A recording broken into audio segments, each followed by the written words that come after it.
¿Por qué la humanidad, habiendo recibido el mandato de Dios de extenderse por la tierra, intentó agruparse en un solo lugar y construir una torre que llegara al cielo? ¿Qué puede llevar a una persona a dejar todo lo conocido, familia, seguridad, patria, para seguir la voz de un Dios invisible hacia un destino incierto? Cuando el conflicto y la escasez amenazan nuestra paz, nuestra primera reacción es confiar en nuestra astucia o en la provisión y el llamado del Dios que nos guía. Un cordial saludo a cada uno de ustedes, fieles caminantes de la palabra. Soy el pastor Larry García, y es un privilegio acompañarlos en otro día de nuestro plan de lectura bíblica asistida 365. Ayer vimos el nuevo comienzo con Noé, la promesa del arco iris y el origen de las naciones. Hoy, la lectura nos mostrará el primer gran intento de la humanidad unida en rebelión y la respuesta sorprendente de Dios, elegir a un solo hombre y a una sola familia para bendecir a todas las familias de la tierra. Nos adentramos en los capítulos 11, 12 y 13 del Génesis. Estos capítulos son un punto de inflexión monumental en la Biblia. Pasan de una perspectiva global de la humanidad a enfocarse en una familia específica, la de Abraham. Veremos el fracaso del proyecto humano en Babel y el inicio del proyecto divino de redención a través de la fe y la promesa. Es la transición de la dispersión por juicio a la elección por gracia. De esta manera, en el capítulo 11, seremos testigos de la soberbia humana en la llanura de Sinar. La Torre de Babel representa el deseo de hacerse un nombre y no dispersarse, en abierta desobediencia al mandato de Dios. La confusión de lenguas es el juicio divino que lleva a la dispersión. Luego, el capítulo 12 nos presenta uno de los llamados más importantes de la Biblia. Dios le dice a Abraham que deje su tierra y vaya a la tierra que él le mostrará. Le hace una promesa increíble de bendición que se extenderá a todo el mundo. Finalmente, el capítulo 13 nos muestra la primera prueba de fe de Abraham en la tierra prometida, un conflicto de tierras con su sobrino Lot. La elección generosa de Abraham y la nueva confirmación de la promesa por parte de Dios revelan el corazón de un hombre que camina por fe. Amigos, esta es la historia de cómo Dios respondió a la rebelión de Babel iniciando un plan de bendición para el mundo entero. Ahora, con corazones atentos al llamado de Dios, les invito a escuchar la lectura de los capítulos 11, 12 y 13 del libro del Génesis.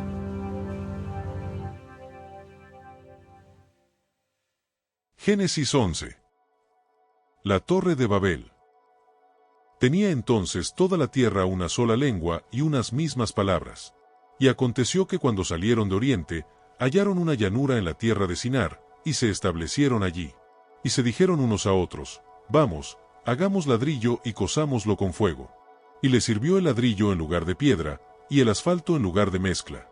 Y dijeron: Vamos, edifiquémonos una ciudad y una torre, cuya cúspide llegue al cielo, y hagámonos un nombre, por si fuéremos esparcidos sobre la faz de toda la tierra. Y descendió Jehová para ver la ciudad y la torre que edificaban los hijos de los hombres. Y dijo Jehová: He aquí el pueblo es uno, y todos estos tienen un solo lenguaje, y han comenzado la obra, y nada les hará desistir ahora de lo que han pensado hacer. Ahora, pues, descendamos, y confundamos allí su lengua, para que ninguno entienda el habla de su compañero. Así los esparció Jehová desde allí sobre la faz de toda la tierra, y dejaron de edificar la ciudad. Por esto fue llamado el nombre de ella Babel, porque allí confundió Jehová el lenguaje de toda la tierra, y desde allí los esparció sobre la faz de toda la tierra. Los descendientes de Sem. Estas son las generaciones de Sem. Sem, de edad de 100 años, engendró a Arfaxad, 2 años después del diluvio. Y vivió Sem, después que engendró a Arfaxad, 500 años, y engendró hijos e hijas. Arfaxad vivió 35 años, y engendró a Sala.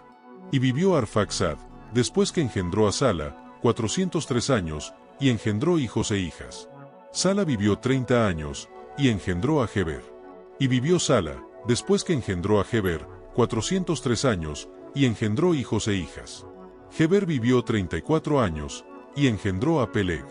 Y vivió Heber, después que engendró a Peleg, 430 años, y engendró hijos e hijas. Peleg vivió 30 años, y engendró a Reu. Y vivió Peleg, después que engendró a Reu, 209 años, y engendró hijos e hijas.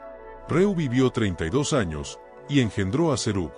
Y vivió Reu, después que engendró a Serug, 207 años, y engendró hijos e hijas. Serug vivió 30 años, y engendró a Nacor. Y vivió Serug, después que engendró a Nacor, 200 años, y engendró hijos e hijas. Nacor vivió 29 años, y engendró a Taré. Y vivió Nacor, después que engendró a Taré, 119 años, y engendró hijos e hijas. Taré vivió 70 años, y engendró a Abram, a Nacor y a Harán. Los descendientes de Taré. Estas son las generaciones de Taré. Taré engendró a Abram, a Nacor y a Harán, y Harán engendró a Lot. Y murió Harán antes que su padre Taré en la tierra de su nacimiento, en Ur de los Caldeos. Y tomaron a Abram y Nacor para sí mujeres. El nombre de la mujer de Abram era Sarai, y el nombre de la mujer de Nacor, Milca, hija de Harán, padre de Milca y de Isca. Mas Sarai era estéril, y no tenía hijo. Y tomó Taré a Abram su hijo, y a Lot hijo de Harán, hijo de su hijo, y a Sarai su nuera, mujer de Abram su hijo, y salió con ellos de Ur de los Caldeos, para ir a la tierra de Canaán, y vinieron hasta Harán, y se quedaron allí. Y fueron los días de Taré 205 años, y murió Taré en Harán. Génesis 12. Dios llama a Abram. Pero Jehová había dicho a Abram: vete de tu tierra y de tu parentela, y de la casa de tu padre, a la tierra que te mostraré. Y haré de ti una nación grande, y te bendeciré, y engrandeceré tu nombre, y serás bendición. Bendeciré a los que te bendijeren, y a los que te maldijeren maldeciré, y serán benditas en ti todas las familias de la tierra. Y se fue Abram, como Jehová le dijo, y Lot fue con él. Y era Abram de edad de 75 años cuando salió de Harán. Tomó, pues, Abram a Sarai su mujer, y a Lot hijo de su hermano, y todos sus bienes que habían ganado y las personas que habían adquirido en Harán, y salieron para ir a tierra de Canaán, y a tierra de Canaán llegaron. Y pasó Abram por aquella tierra hasta el lugar de Siquelm, hasta el encino de Mor, y el cananeo estaba entonces en la tierra. Y apareció Jehová a Abram, y le dijo: a tu descendencia daré esta tierra. Y edificó allí un altar a Jehová, quien le había aparecido. Luego se pasó de allí a un monte al oriente de Betel, y plantó su tienda, teniendo a Betel al occidente y Ai al oriente, y edificó allí altar a Jehová, e invocó el nombre de Jehová. Y Abram partió de allí, caminando y yendo hacia el Negev. Abram en Egipto. Hubo entonces hambre en la tierra, y descendió Abram a Egipto para morar allá, porque era grande el hambre en la tierra. Y aconteció que cuando estaba para entrar en Egipto, dijo a Sarai su mujer: he aquí, ahora conozco que eres mujer de hermoso aspecto, y cuando te vean los egipcios, dirán: su mujer es, y me matarán a mí, y a ti te reservarán la vida. Ahora, pues, di que eres mi hermana, para que me vaya bien por causa tuya, y viva mi alma por causa de ti. Y aconteció que cuando entró Abram en Egipto, los egipcios vieron que la mujer era hermosa en gran manera. También la vieron los príncipes de Faraón, y la alabaron delante de él, y fue llevada la mujer a casa de Faraón. E hizo bien a Abram por causa de ella, y él tuvo ovejas, vacas, asnos, siervos, criadas, asnas y camellos. Mas Jehová hirió a Faraón y a su casa con grandes plagas, por causa de Sarai mujer de Abram. Entonces Faraón llamó a Abram, y le dijo: ¿qué es esto que has hecho conmigo? ¿Por qué no me declaraste que era tu mujer? ¿Por qué dijiste: es mi hermana, poniéndome en ocasión de tomarla para mí por mujer? Ahora, pues, he aquí tu mujer, tómala, y vete. Entonces Faraón dio orden a su gente acerca de Abram, y le acompañaron, y a su mujer, con todo lo que tenía.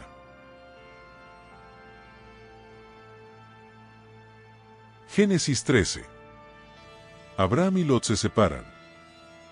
Subió, pues, Abram de Egipto hacia el Negev, él y su mujer, con todo lo que tenía, y con el Lot. Y Abram era riquísimo en ganado, en plata y en oro. Y volvió por sus jornadas desde el Negev hacia Betel, hasta el lugar donde había estado antes su tienda entre Betel y Ai, al lugar del altar que había hecho allí antes, e invocó allí Abram el nombre de Jehová. También Lot, que andaba con Abram, tenía ovejas, vacas y tiendas. Y la tierra no era suficiente para que habitasen juntos, pues sus posesiones eran muchas, y no podían morar en un mismo lugar. Y hubo contienda entre los pastores del ganado de Abram y los pastores del ganado de Lot, y el cananeo y el fereceo habitaban entonces en la tierra. Entonces Abram dijo a Lot: no haya ahora altercado entre nosotros dos, entre mis pastores y los tuyos, porque somos hermanos. ¿No está toda la tierra delante de ti? Yo te ruego que te apartes de mí. Si fueres a la mano izquierda, yo iré a la derecha, y si tú a la derecha, yo iré a la izquierda. Y alzó Lot sus ojos, y vio toda la llanura del Jordán, que toda ella era de riego, como el huerto de Jehová, como la tierra de Egipto en la dirección de Zoar, antes que destruyese Jehová a Sodoma y a Gomorra.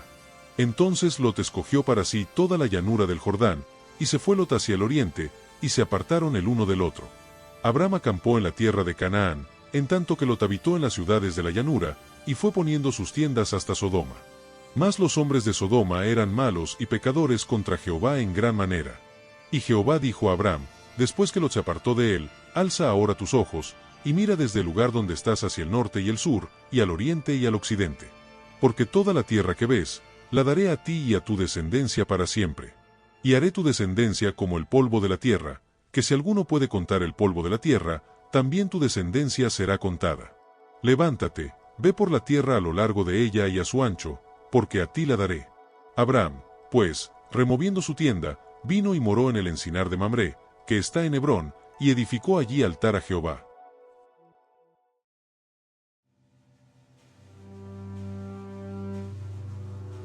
Fin de la lectura. Aspectos destacados. El capítulo 11 de Génesis, la Torre de Babel, es la imagen perfecta de la religión y la cultura humana apartada de Dios.